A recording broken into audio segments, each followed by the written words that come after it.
Hi, good evening. I'm going to be flipping through this David Hockney book. It's a 40th year TASCHEN edition. It's a little worse for wear. It has a little bit of a tear here, but it doesn't distract from the quality of the book. I apologize. I'm shooting this late at night time with no direct sunlight. So hopefully the shadows are not too problematic.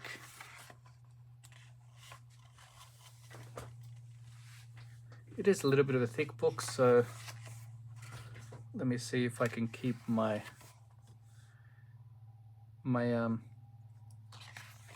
blabbering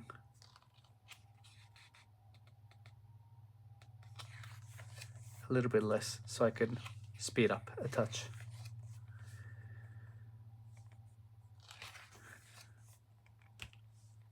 I am a fan of Hockney. I go through periods of his work that I like specific areas, and then sometimes I get a little bit bored, to be honest, with some of his new landscapes, especially his iPad drawings, which I'm not a huge fan of. But I think he's an interesting guy. I mean, he looks like a young bohemian guy here. I would encourage you to watch there's a documentary about him, the name of which has disappeared from my memory at this stage, but I'll link it up on the notes. It's a good documentary. It catches him in his early years when he moves to LA and where he studies in an art school. But he is quite a friendly guy, and he's sat down for many interviews. So if you look on YouTube, I'm sure you'll find many insightful interviews with him.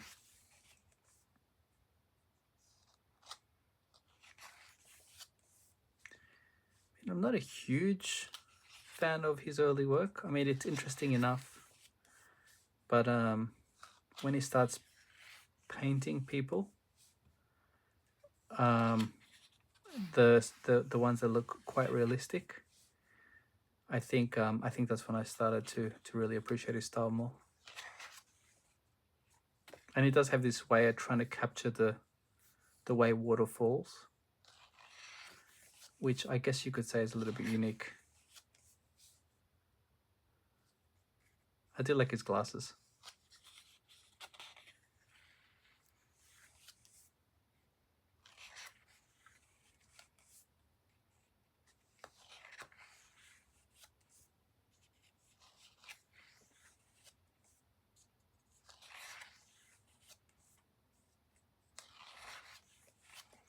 I like these editions of books. They do have a lot of writing in them, and if you're looking for a good history of their career, then these types of books are great.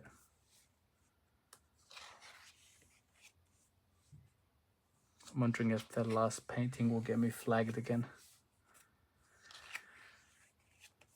Again, here is where he captures the movement of water, which is quite unique. This one's called The Biggest Splash, which, now I remember, is the name of the documentary. It's called The Biggest Splash.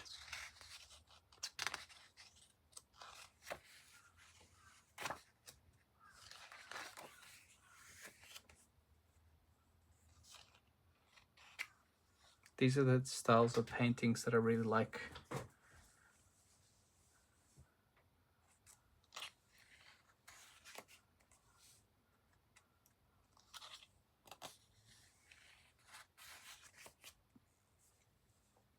I also like his portraits. It says it's Christopher Isherwood, which I believe is an author.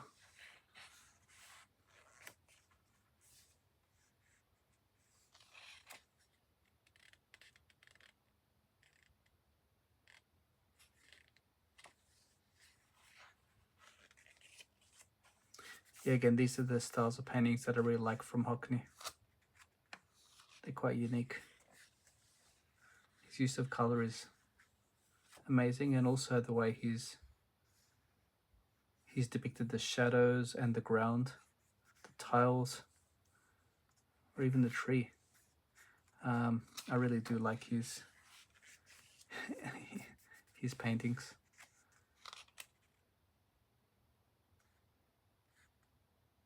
David Hockney and Henry Geldzahler in front of the painting Henry Geldzahler and Christopher Scott.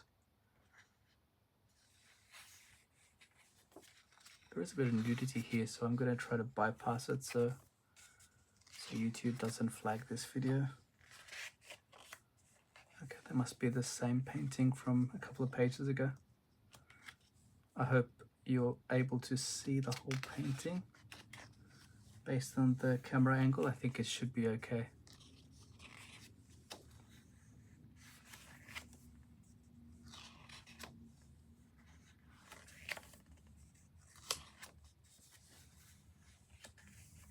This is another famous one of his. I have seen this one. It came to Tokyo a few years back. I've been hanging out for a Hockney exhibition, and it did come to Tokyo. It had quite a few of his paintings, a lot of his sketches. He had strangely so, they had printed a lot of his paintings. I don't know how to explain it. It's like they had decked the walls out with large prints. I found that kind of cheapened it a little bit, to be honest with you, because it wasn't an original work. However, you know, I guess that's part of his artistic vision. Some of the iPad drawings, which I'm not a huge fan of, were quite interesting because you could, how do I say it? There was a screen capture, so you could see how he painted each iPad drawing from beginning to the end. And I think that was quite interesting to learn how to layer. I'm sure you can find something like that online. Maybe I'll link that up as well.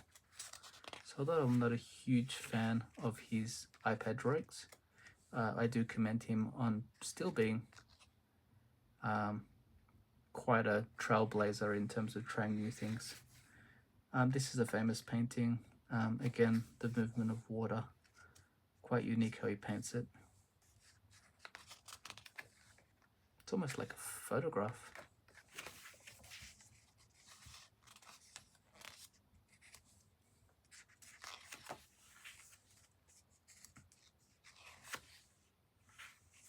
This is him and Picasso.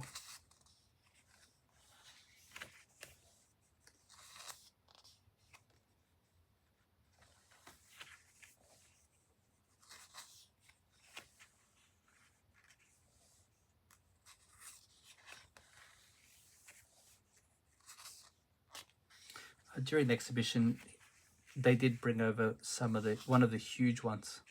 I mean, it was absolutely massive. I mean, I assume you're going to see it towards the end of this book. I don't know how to explain how big it was. Maybe it took up a whole wall of the museum, so it must have been about 9 meters high, and I don't know, about 20 meters wide. I can't really explain how big the damn thing was. And it was a big painting of just a landscape.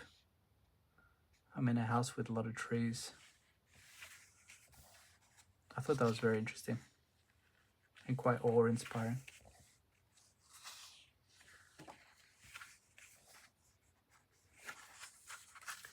This painting is called My Parents and Myself. You can see him in the mirror at the back. I do like his drawings.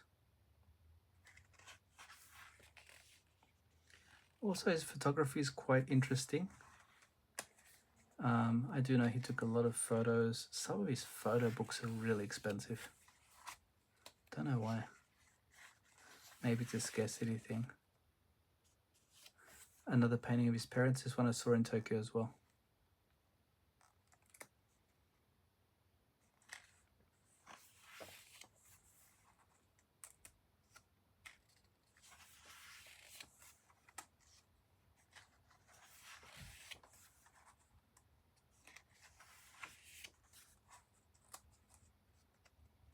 This is a period when I believe he was painting backdrops for big theaters.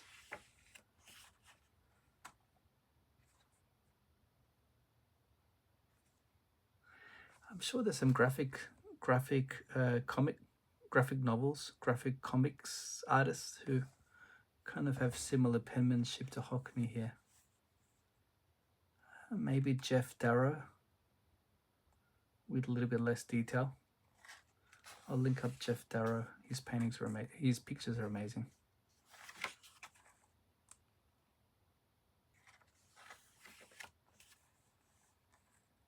This is a painting of Divine. I've not seen any movies that she's acted in. John Waters. It's something I should watch. I have the Criterion channel, but I think you have to be in the mood to watch those movies, to be honest.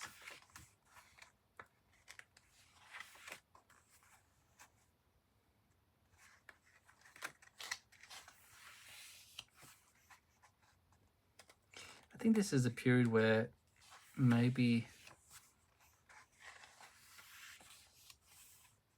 you will see that some people are not fans of this type of landscaping he did around this period, nor of this type of backdrops that he created. But I mean, unique, that's what I would say. They're quite unique.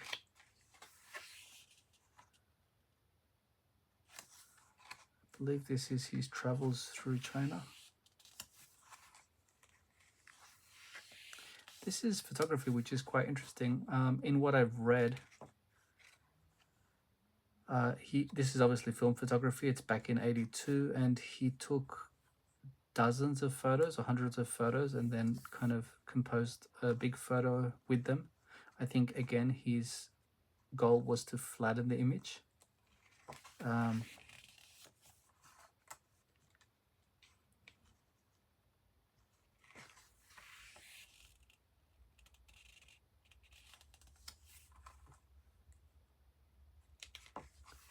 Which you can see him attempting to do here, flattening the image.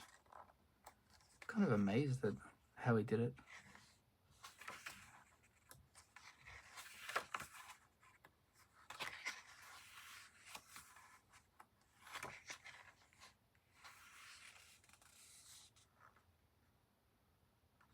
This is a temple in Kyoto. I'm not going to pretend to know that I'm not going to pretend to say that I've walked in the Ryuanji temple, but many temples in Kyoto all over Japan have this type of Japanese garden, gravel garden.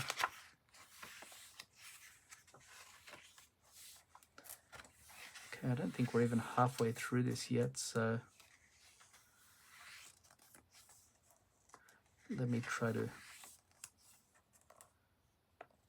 be a little bit more diligent in my page turning speed.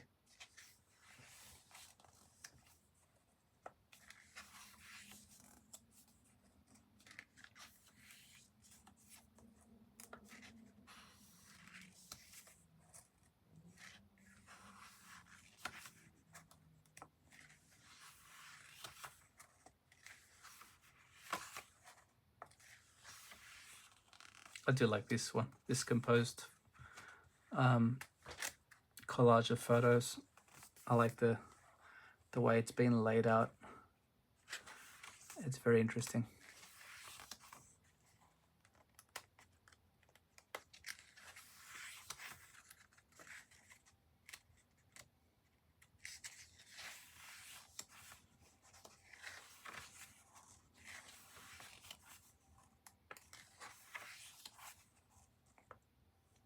I think this is his take on Van Gogh.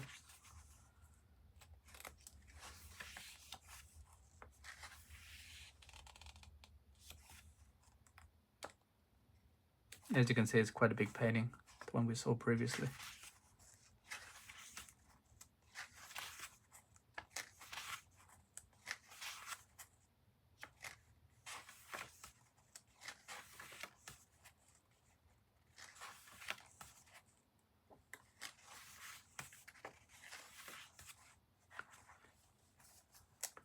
(1991).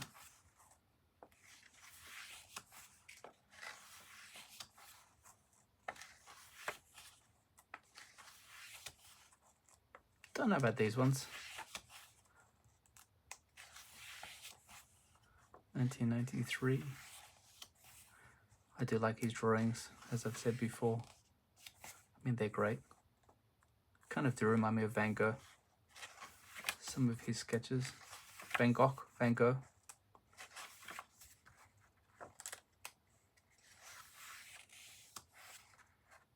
His portraiture is great.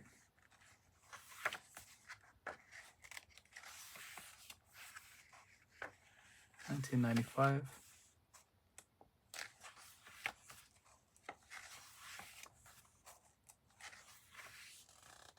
Him and his dog.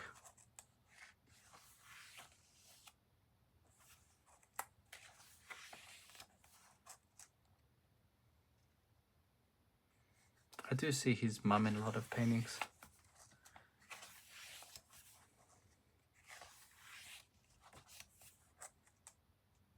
It's amazing how these guys paint.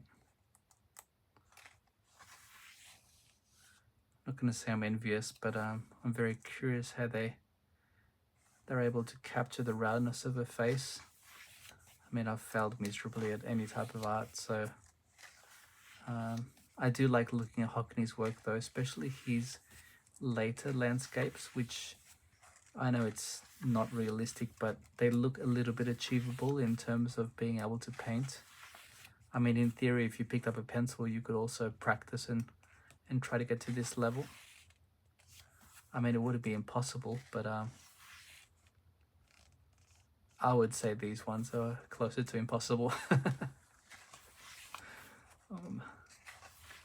Did he just get awarded a huge ashtray? I think he did. Like he's a smoker.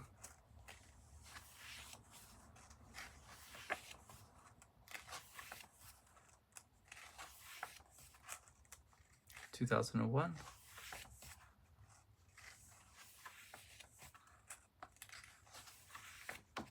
He's definitely kept very busy over the years. 2002.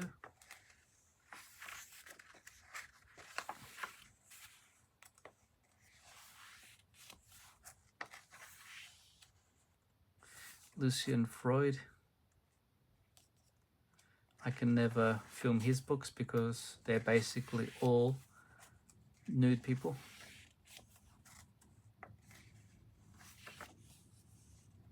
(2004). It says here, early in the year, Hockney travels through Spain and France, painting watercolors of the landscape and architectural sites wherever he goes. I do love his watercolor paintings. This is kind of what I mentioned when he's, in theory, it should be achievable. I mean, watercolors for me are a very frustrating medium. They're quite difficult to, I mean, you know, the nature of the water means that it's quite difficult to control it if you're not good at it. And clearly he's very talented.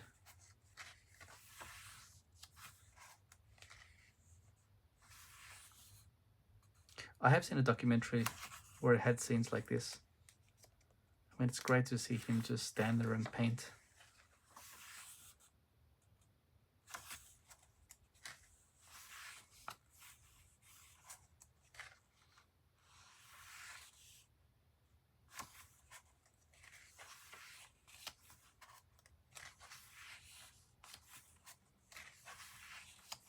Oh, him with a beard.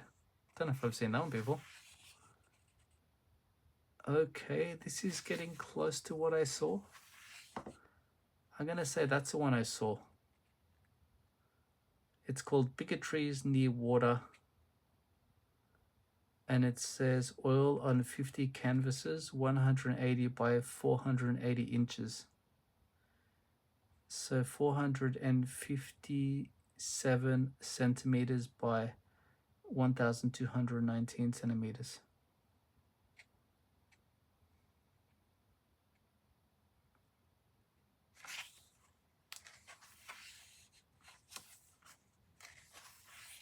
It was absolutely massive.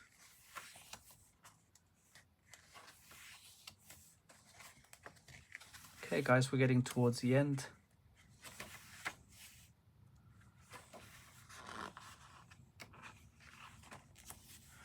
moving more into his iPhone or iPad drawings.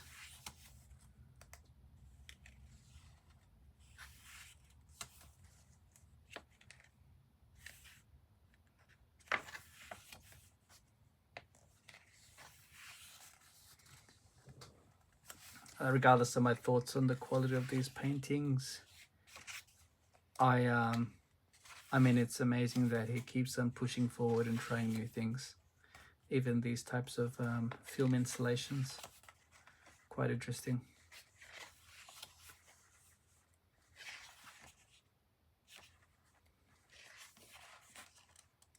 I did see this one, I believe.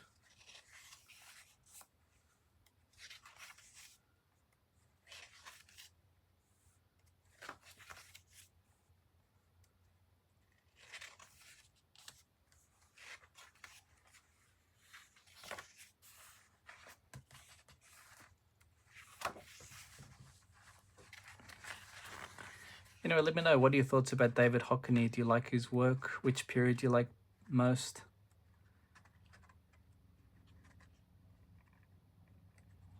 I mean, I still think he's a great artist. I love his color work. I do like that he pushes forward all the time. His portraiture is great. And seems to be a very charismatic guy.